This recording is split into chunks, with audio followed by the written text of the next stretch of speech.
Hello, we are the Wisest Wizards for our Saturday Rough Cut review. Coffee Doug. Ryan Pancakehat. And this week we're going to be reviewing Hulk versus, or would you say Hulk-verse? I don't know. Hulk-versus. Hulk-versus. Hopefully you can see that real well, how the DVD case changes. It's pretty awesome. And then you see the actual one right there. So, Hulkverse is it's an animated film. It's actually two films in one. They're two separate films. It's PG-13, came out 2009, an hour and 20 minutes. The writers are Craig Kyle and Christopher Yost. They're famous for doing a bunch of other Marvel cartoons and, cartoons that aren't Marvel, but mainly Marvel. The directors, Frank Parr and Sam Liu, I hope I'm pronouncing his name right. He has done a lot of DC work, which is kind of weird, and the new, a lot of animated fans will know that JLA, Crisis on Two Earths, the next big DC production, that was him. I didn't think he was so into the government. Yeah. I'm not watching. So, the basically, like I said, there's two separate films. Yes. Hulk vs. Wolverine and Hulk vs. Thor. That's right. So, Hulk smoke now, dude!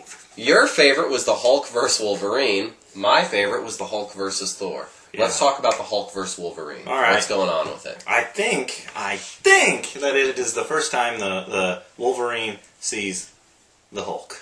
It is based on the issue where they first ran into each other. Yeah, which and it's escaping my memory. It opens it up, and they're pretty much in battle. Like, Wolverine wakes up like, what the fuck? It just starts off, bam. Yeah, it's action-packed, pretty much. And they also bring in, what is it?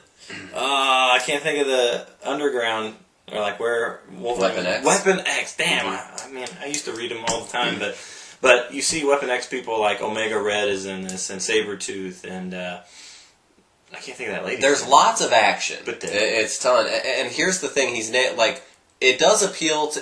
This one, in my opinion, appealed mainly to fans because there are so many... In fact, the writer has said that it is kind of a prequel to the Wolverine and the X-Men cartoon that's on, I don't know what station that's on, Cartoon Network. I don't think he was with X-Men then at all, because he was still with Weapon X, or just escaped Weapon X. But I think maybe that's why I disliked it a little bit, was because I felt like it was an episode of a cartoon show, and I'd never seen the rest of the episodes. You didn't really have to. It's more of a prequel to that show. Yeah. But basically the military is trying to take down the Hulk because he's on a rampage, so they send in Wolverine and Deadpool. And everybody else, but they send in Wolverine as kind of like to slow the Hulk down, and then they try to, pick him up. And they're basically going to weaponize him, try to get inside his head, like basically what Weapon X does. They use them as soldiers to do their bidding, and Hulk being a formidable opponent to anything would make a good weapon for, I guess it's not the government though. Yeah. No, but secret organization. Yeah, but I have to tell you. My favorite character is Deadpool of all. Like, he's just hilarious. Wade Wilson is fucking a laugh riot, and in this too, he has a couple one-liners that I'm just enjoying. They kill you. Yeah, they're great. So yeah, good battle, good cartoon. I don't think it was bad at all for that one. It just won. Now my favorite was the one. It was Hulk versus Thor. And they don't tie together, so you could watch the Hulk versus Wolverine and then watch Hulk versus Thor separate.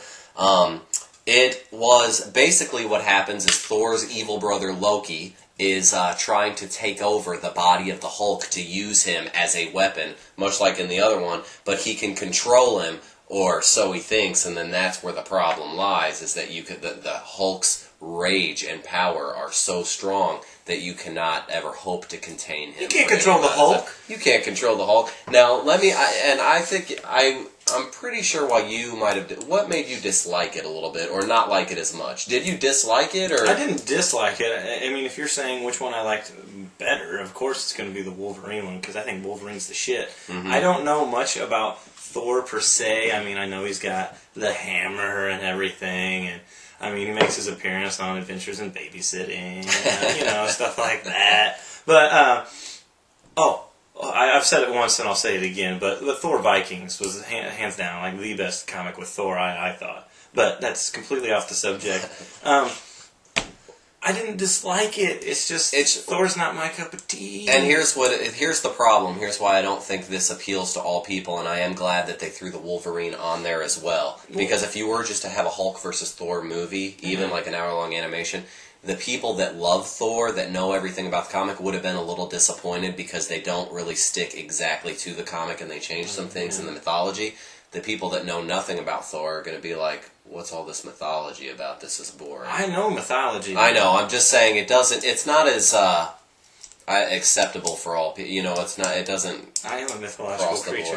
I am a Sagittarius. But I ended up liking it a lot. I don't know a ton about Thor, but I just thought it was. I thought it had more depth to it plot wise than the Wolverine did. Dude, but Wolverine was just like straight up action. It was completely. It was like, all right, here's the thing. Hulk gets out, try to contain him, and then nope. You know. Now in both of these cartoons, which you might have caught some of them, there are a few good like Easter eggs or homages to Incredible Hulk fans, Thor fans, Wolverine fans. Like you'll notice little things like there are just little things that they reference into the TV show Incredible Hulk, into the movie Hulk. You'll see things where that they did it because of that. Oddly enough, in the Hulk versus Thor, when Bruce Banner comes back, you actually get to see his penis. I don't know if you saw it. It was weird. I don't know that I. Is that what I think it was? Now, did you just pause it and press zoom to make sure? Yeah, and now what if it would have been the Incredible Hulk? How big would the penis have been? Gigantic. I'm like, you need to get that shit checked out, Hulk. It's green and like Kong Dong, foaming at the mouth.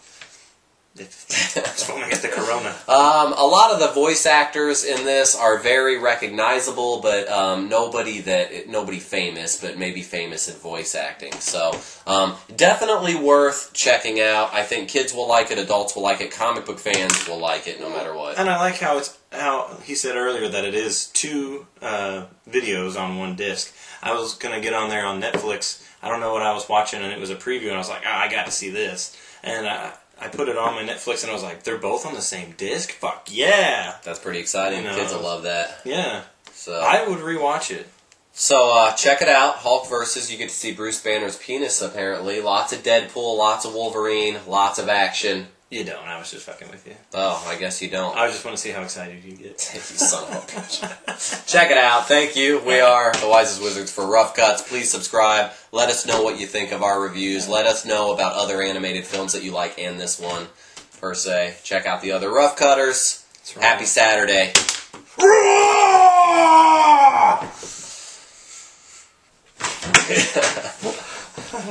Stop it. You're scaring me.